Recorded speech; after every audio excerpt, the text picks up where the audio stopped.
Hello and welcome back to my lesson.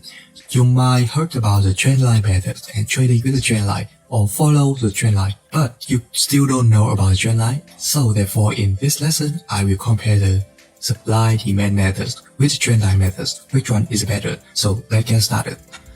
The first one, you will learn about what is Trendline, how to define the Trendline in the market, and some example to you both about the Trendline and supply-demand to understand which one is better. The first one, what is Trendline? From the left side to the right side, you can see that here is the uptrend structures. Price create the higher high and higher low. To define the uptrend line, you will connect two low together, create the uptrend line.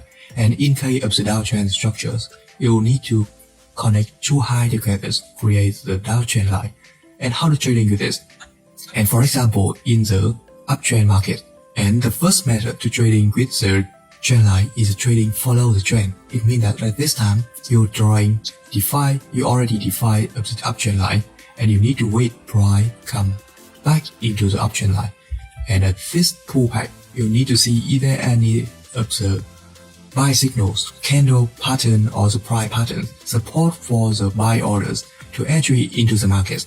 If have some of the pattern like engulfing, like Marubuzu, like pin bar, everything like this, you can buy into the market. And another method, some trader will wait price break out of the trend line, and pull back again into the trend line to test whether have a lot of the buyer at this time or the buyer is very weaker.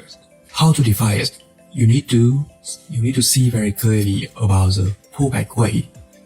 If the pullback way create a lot of the anti-season candle or a lot of the down Marubuzu candle, it means that the pullback is very weak and have no more of the seller, no more of the buyer in the market. And at this time, you need to see some of the pattern to entry into the market. And that is break and retest in the trading with the trend line. And the first example on the AUD USD 4-hour chart. And so let's say from the left side to the right side, you can see that the market now is uptrend very obviously because price creates a higher high and higher low. Therefore, you can connect the first low and the second low, create the first trend line. But you also can connect this low and this low, create the second trend line. True trend line is correct because DeFi theory is still true. But which one is better? You cannot know that. That is the first disadvantage of trend line. It will make you complicated in the trading in the DeFi trend.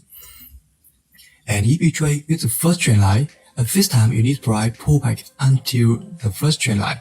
But at this time price just pull back in this level. It means that you will miss the trend. You cannot explain why price just pull back into this level, not pull back into the first trend line. And this level, if you're trading with first trend lines, you will wait price come into the first trend line and create an engulfing pattern like this and buy into the market. But at this time, you can see that where the price come into the first trend line and go up again, buy the trend line support for the price or the demand zone support for the price, because you can still see that here also have the demand zone. And so let's see from the left side to the right side. At this time, you can see that here is the second low to create the first trend line. It means that now have no any trend line created at this time. But price break a recent high and retest recent high and go up again. As I explained before, recent high also is a supply zone because most of the seller wanna sell at a very high price to take more profit. Therefore, at the recent high is the best place to wait to sell. Therefore, the recent high also supply zone. And when price break out of the supply zone, it means that now is a buyer stronger than the seller. Therefore, the buyer wanna test again the supply zone to make sure have no any the seller. And therefore, when price test into the supply zone, the price will go up again. Supply and demand can explain very obviously to you how the market movement. And you can also see at this level also same. This is the reason can explain why price just pull back in this level, not pull back until the first trend line. And this example also show you the very obvious evidence about how the supply and demand very strongly work in the market. Price break out first trend line, second trend line, but price cannot come and test any trend line. Price just come and test the demand zone was break and go down very strongly. And at this time, you can also see that's why price go down from this level, because you can see on the left side we have a very strong supply zone created by the strong movement. Here is the strongest supply zone in the market. In next video, I will explain which supply and demand zone is strong in the market. But in this example, you can see that supply zone created by the 1, 2, and 3 down marble candle continuously. It means that a lot of sellers focus and sell on this level, and the pullback or the up movement very weak, because you can see on the up movement a lot of the pullback and a lot of the selling candles. Therefore, when the weaker movement like this come into this very strong supply zone, price will go down and break out demand zone, test demand zone, and go down again.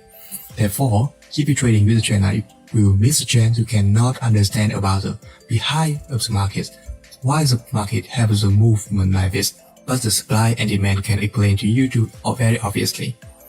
That is a big difference between trend line and supply and demand zone. And in the next example, I will show you on the Euro USD 2 minutes whether trend line can work or whether the supply and demand still work. And you can see from the left side to the right side, we can define the first trend line like this. But this time, the up movement is very not obviously. The high and low is very hard to define. That is one of the disadvantages of the trend line. And we also can define the second trend line like this. Every case, you cannot know exactly why the market have a movement like this, because we can define a lot of trend line in the market. And you can see that at this levels, if you're trading with the second trend line, price already break the second trend line and retest again with the second trend line. It means that now is a downtrend, but this time price still go up again.